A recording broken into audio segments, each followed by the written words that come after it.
Alors, je suis Thierry Guillot, je suis le directeur général du Grand Hyatt Sao Paulo, qui est un hôtel dans la région sud de Sao Paulo. Je suis arrivé en mai 2010, ce qui fait maintenant un peu plus d'un an et demi.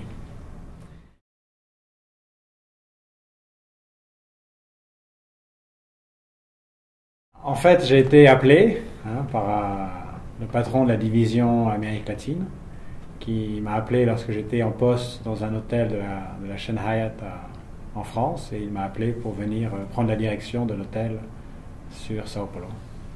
Donc quand on m'a parlé du Brésil, de Sao Paulo, moi j'ai dit ça m'intéresse, c'est une région, un pays que je ne connais pas et que j'ai grand intérêt à découvrir.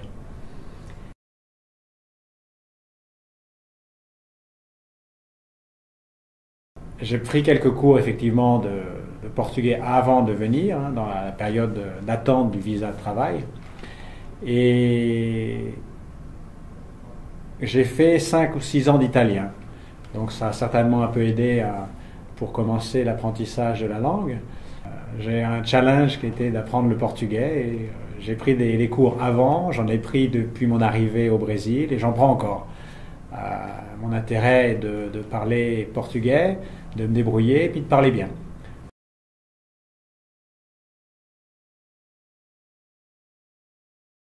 Je pense que une des grandes différences qui vient en premier lieu, le Brésil est assez informel.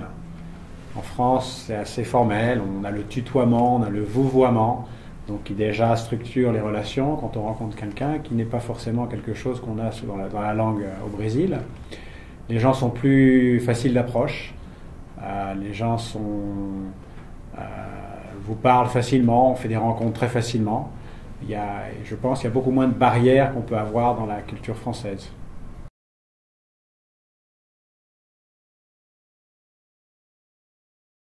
Je pense qu'il y a, alors revenant sur ce côté émotionnel, il est primordial dans ce contexte de construire une relation de confiance. Et dans cette relation émotionnelle de confiance, on va réussir à faire des choses fantastiques. Je pense qu'en ayant parlé avec d'autres expatriés français, et c'est vraiment quelque chose qui, entre nous, est commun.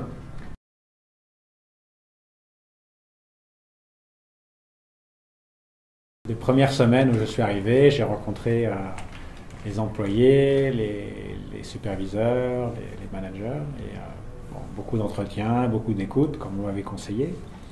Et, et beaucoup de personnes, en parallèle du travail, faisaient des cours du soir, allaient à l'université, faisaient des MBA. Et alors ça m'a tout de suite surpris, parce qu'en France, traditionnellement, quand on fait ses études, on s'arrête parfois à l'université, et après, généralement, on retourne très rarement sur les bancs de l'école pour apprendre à nouveau des choses. C'est assez rare.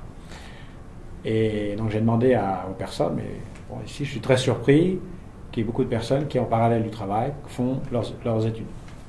Et une personne m'a dit, écoutez, Monsieur Guillot, le Brésil est un pays en développement. J'ai dit, oui, ça, c'est un fait. Et moi, je veux étudier, parce que je veux être au top du pays qui va se développer et pouvoir me développer en parallèle du pays.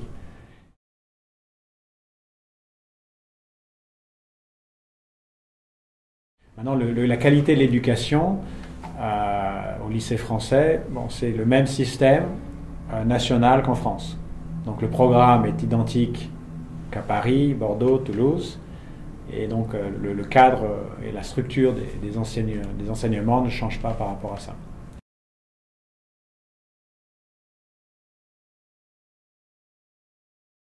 Alors, moi j'ai la chance d'avoir accès avec une très bonne mutuelle aux hôpitaux du type Einstein, qui se trouvent un peu partout sur la région de Sao Paulo, et donc c'est une qualité exceptionnelle. Avant, j'allais à l'hôpital américain de Paris, et je trouve que le Albert Einstein est mieux que l'hôpital américain de Paris.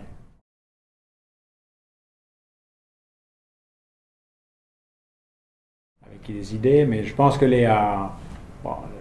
comme dans toutes les grandes villes, il y a une circulation qui est difficile. Donc, en résumé, le transit n'est pas pire qu'ailleurs. Par contre, il est sujet à des accidents climatiques ou accidents de véhicules qui là vont faire des choses, vont aggraver la situation bien plus qu'ailleurs.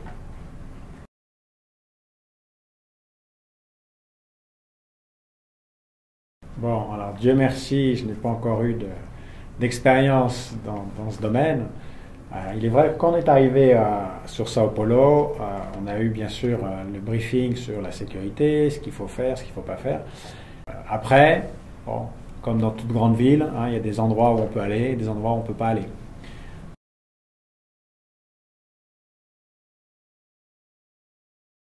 Les télécommunications, le cellulaire,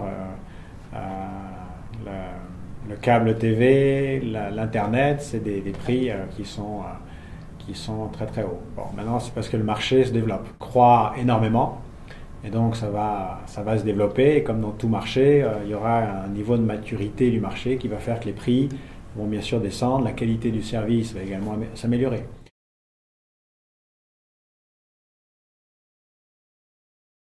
Donc dans la vie personnelle, on n'a jamais ressenti de rejet. Hein. Je crois il y a une ouverture.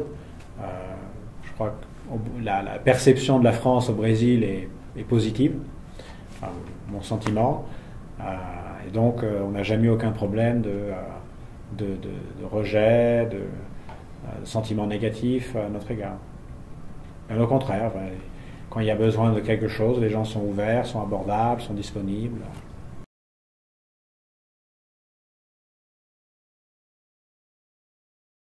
Le Brésil, on dit que c'est l'Eldorado pour venir faire des affaires et tout ça. Et je pense c'est pas, le pays ne vous attend pas. C'est-à-dire que les personnes ne vont pas arriver comme étant attendues et on va écouter les personnes. Je pense qu'il faut vraiment prendre conscience que déjà il faut aimer le pays, il faut aimer la culture, il faut s'adapter et ce travail préliminaire est primordial.